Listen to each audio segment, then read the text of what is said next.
ناظرین، انڈونیشیا کے شہر سولو میں گوشت کی طلب کو پورا کرنے کے لیے ماہانہ 13,000 کتے ذبح کیے جاتے ہیں۔ اگر آپ نے ابھی تک میرا چینل سبسکرائب نہیں کیا تو سبسکرائب پر کلک کر کے سبسکرائب کریں اور گھنٹی کے نشان پر کلک کر کے آل پریس کریں تاکہ ہر نئی ویڈیو کی اپڈیٹ آپ کو بذریعہ نوٹیفیکیشن مل سکیں۔ وسطی جاوا میں واقع سراکارتا شہر سولو کے مختصر نام سے بھی جانا جاتا ہے۔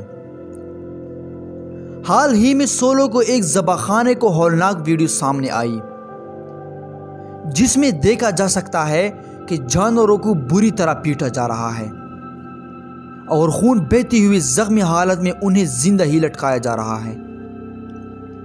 یہ video dog meat free Indonesia DMFI نامی ایک تنظیم کی جانب سے ایک خفیہ تحقیق کے دوران بنائی گئی۔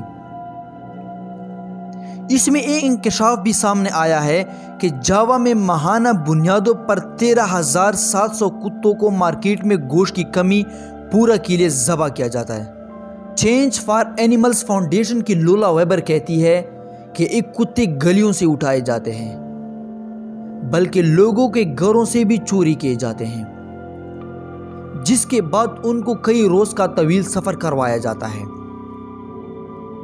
سفر کے دوران ان کو سختی سے باندھا جاتا ہے، ان کے منہ کو اس قدر سختی سے ڈانپ دیا جاتا ہے کہ انہیں سانس لینا بھی مشکل ہو جاتا ہے۔ ان کو گندے اور آلودہ ذبح خانے کی طرف لے جایا جاتا ہے جہاں وہ خون سے کانپتے اپنی باری کا انتظار کرتے ہیں۔ ان کے آنکھوں میں نظر آنے والا خوف آسیب زدہ معلوم ہوتا ہے، جبکہ خون میں لت پت دیواریں ایک ناقابل یقین منظر پیش کرتی ہے۔ DMFI کی تحقیق میں ایک بات بھی سامنے آئی ہے کہ سولو کتوں کی تجارت کا مرکز ہے۔ مغربی جاوا کتوں کی رسد کے لیے اہم مانا جاتا ہے۔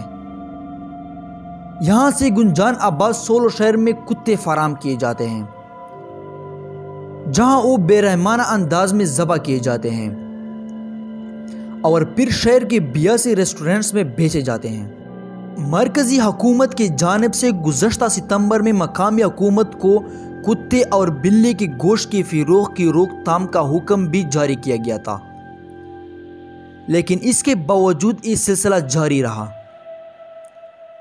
DMFI کی جانب سے کتوں کی گوشت کے استعمال کے خلاف 2017 سے مہم چلائی جا رہی ہے، جس کی قیادت برطانوی کمیڈین روکی گرویز کر رہے ہیں۔ مہم کو کئی اور شخصیات کی حمایت بھی حاصل ہے۔ اس گروپ کی جانب سے انڈونیشین حکومت سے یہ مطالبہ بھی کیا گیا ہے کہ عوامی سطح پر جانوروں کو ذبح کرنے اور ان کا گوشت استعمال کرنے پر پابندی عائد کی جائے۔ ایک اندازے کے مطابق انڈونیشیا کے 7% آبادی کتے کا گوشت کھانے کے لیے استعمال کرتی ہے۔ کچھ لوگوں کے مطابق کتے کا گوشت صحت کے لیے اچھا ہے اور وہ انسان کی جنسی صلاحیت میں بھی اضافہ کرتا ہے، جبکہ اس رجحان کے خلاف مہم چلانے والوں کا کہنا ہے کہ کتے کا گوشت کھانا ریبرز کی بیماری سمیت کئی اور خطرناک بیماریوں کی منتقلی کی وجہ بن سکتا ہے۔ DMFI کی جانب سے چلائی جانے والی مہم نے سولو شہر کو مجبور کر دیا ہے کہ وہ کتے کے گوشت کی استعمال پر پابندی عائد کرنے کے لیے قانون سازی کرے۔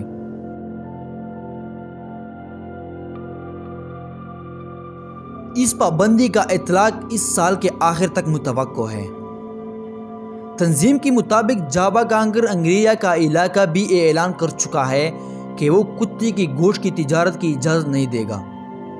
تو دوستوں، امید کرتا ہوں کہ آج کی ویڈیو آپ لوگوں کو پسند آئی ہوگی۔ اگر ویڈیو پسند آئی تو ویڈیو کو لائک کریں اینڈ ہمارا چینل ضرور سبسکرائب کریں۔